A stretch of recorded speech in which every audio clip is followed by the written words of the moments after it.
अस्सलाम वालेकुम dear students and viewers, मैं हूं आपका टीचर खालिद मानेसई। आज एक बार फिर हाजिर हैं एक नए लेक्चर के साथ। आज हम स्टार्ट करने जा रहे हैं क्लास 10th की केमिस्ट्री। ये लेक्चर क्लास 10th के स्टूडेंट्स के लिए है। कोविड-19 की वजह से सारे क्लासेस ऑनलाइन हो रही है, तो आज हम अपनी क्लास 10th की फर्स्ट ऑनलाइन क्लास केमिस्ट्री की लेने जा रहे हैं। आज हमारा जो पहला चैप्टर है केमिस्ट्री का क्लास 9th में केमिकल इक्विलिब्रियम, उसका जो टाइटल है उस चैप्टर का, उसका नाम है केमिकल इक्विलिब्रियम, जिसको उर्दू में हम कहते हैं कीमियाई तवाज़ुन।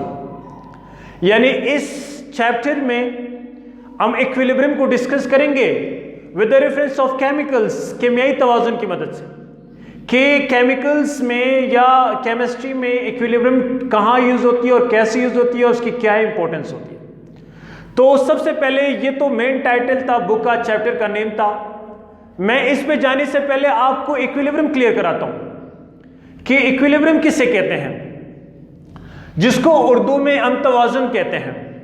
इक्विलिब्रियम जो है वो असल में लैटिन वर्ड से लिया गया एक वर्ड्स है, इक्विलिब्रा से, जिसका मतलब है बैलेंस ऑफ फोर्सेस। जब सारे forces in state of balance हो,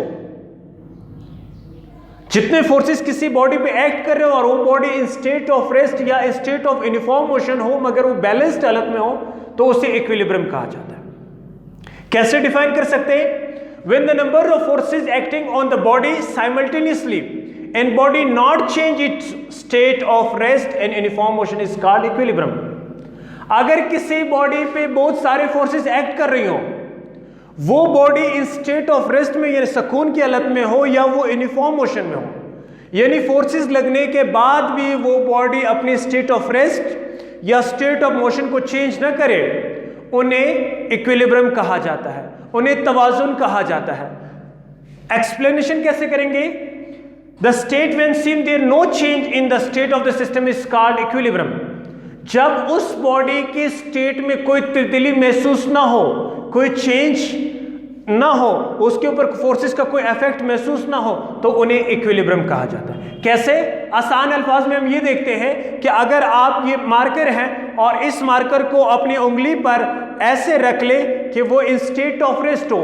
अब ये देखिए, ये मार्कर जो है वो नीचे डाउनवर्ड फोर्सेस लगा रही है और फिंगर जो है इसके ऊपर अपवर्ड फोर्सेस लग रही है। इट मीन दैट इस वक्त इसके ऊपर 2 फोर्सेस लग रहे हैं। अब ये फोर्सेस क्या है? फोर्सेस तो लग रहे हैं मगर उसके बावजूद body in state of rest में है, अपनी पोजीशन चेंज नहीं करनी, तो इक्विलिब्रियम कहलाता है। सेकंड एग्जांपल मैं आपकी व्हाइट बोर्ड का दूंगा।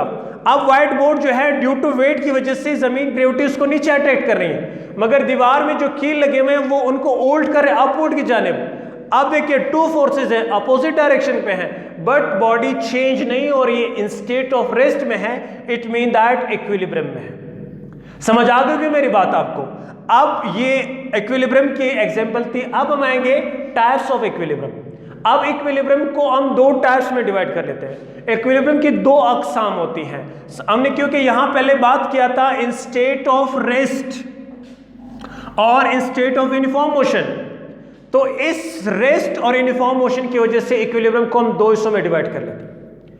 एक इक्विलिब्रियम को हम कहते हैं static equilibrium. The word static means rest, जिसको उर्दू में कहते हैं सुकूनी हालत। यानी वो इक्विलिब्रियम जो इन स्टेट ऑफ रेस्ट में हो, चाहे जितने फोर्सेस उस बॉडी के ऊपर लगे वो बॉडी अपनी पोजीशन चेंज ना कर ले और वो body in state of rest में हो, तो उसे स्टैटिक इक्विलिब्रियम कहा जाता है। जिसमें लिखा हुआ है कि when different phases remain in the state of rest is called static equilibrium. इसके एग्जांपल इस तरह है कि आपने पार्क में एक झूला देखा होगा जिसे सीसॉ कहा जाता है। अगर 2 इक्वल वेट के बच्चे उसमें बैठ जाए तो वो झूला बिल्कुल स्टेट ऑफ रेस्ट में हो जाता है, ना इस तरह अप्स होता है ना डाउन होता है। तो ये क्या है? स्टैटिक इक्विलिब्रियम है।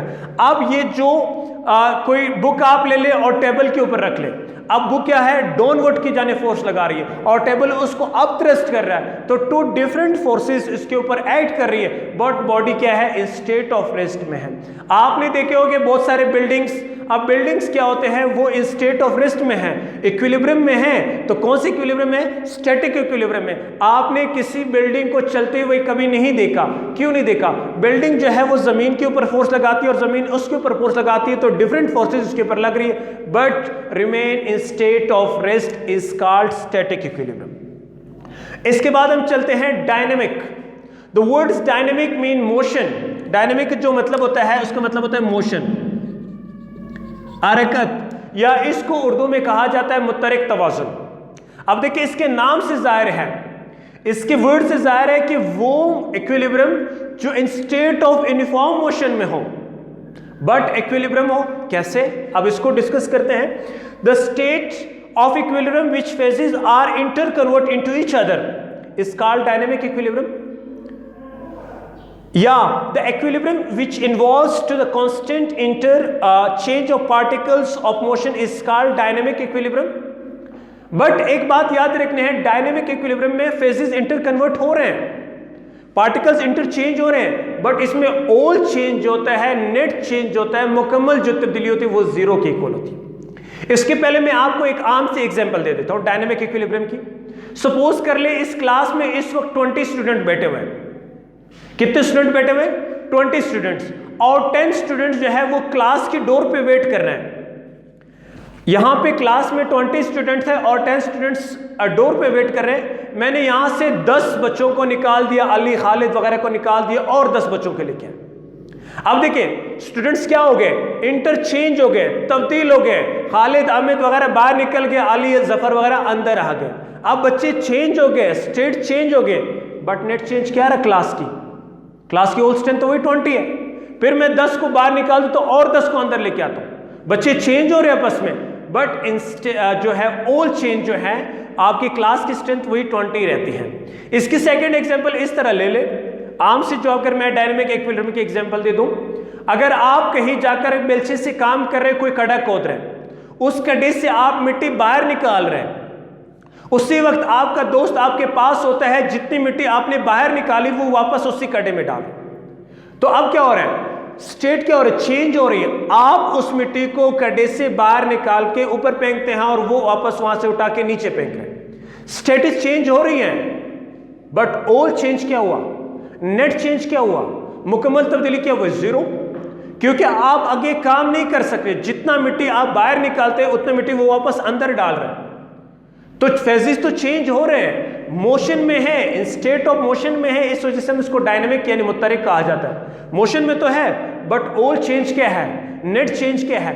जीरो है। तो नेट चेंज जीरो होने की वजह से इसको डायनेमिक इक्विलिब्रियम कहा जाता है। यानी स्टेट ऑफ मोशन में है, बट यहां मोशन में है मगर नेट चेंज इसकी जीरो है।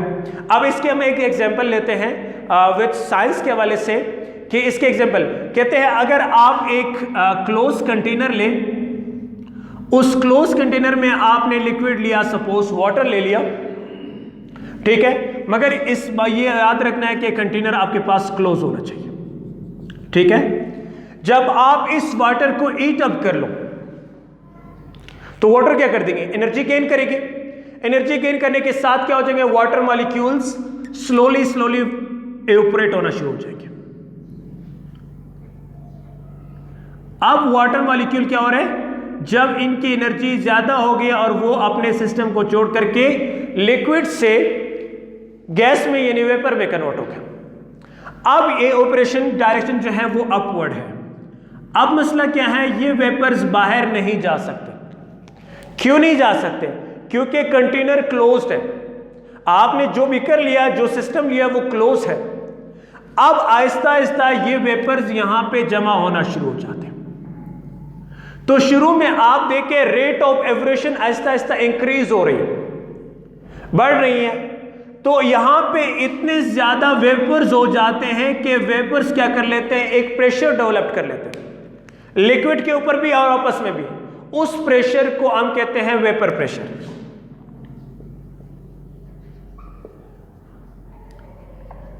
अब वेपर प्रेशर तो डेवलप्ड हो गई, ये मॉलिक्यूल क्या हो रहे हैं? आपस में भी कोलाइड हो रहे हैं और वॉल ऑफ कंटेनर के साथ भी कोलाइड हो रहे हैं। तो क्या हो रही है? एनर्जी इनकी डिक्रीज हो रही है।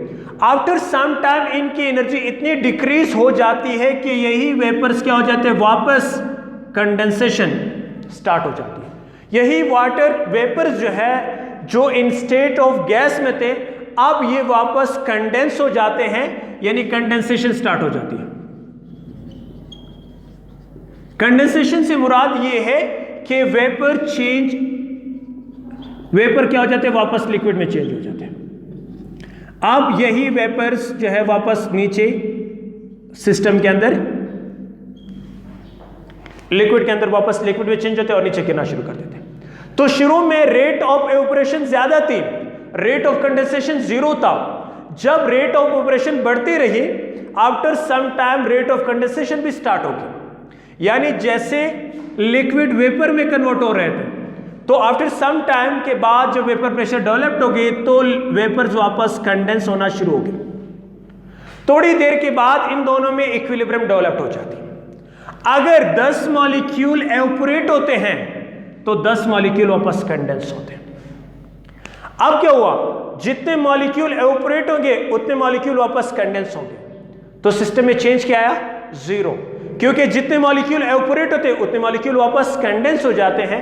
सो अब यहां क्या हो जाती है, रेट ऑफ एवापोरेशन और रेट ऑफ कंडेंसेशन जो है वो इक्वल हो जाती है, यानी जितना आप लिक्विड जो है वो वेपर में कन्वर्ट हो जाता है, वापस उतने वेपर लिक्विड में कन्वर्ट हो जाते हैं। एवापोरेशन जो है वो कंडेंसेशन के इक्वल हो जाती है और कंडेंसेशन जो है वो एवापोरेशन के इक्वल हो जाती है। So during the vapour pressure the rate of evaporation and the rate of condensation remain equal, so the net change of the system is 0।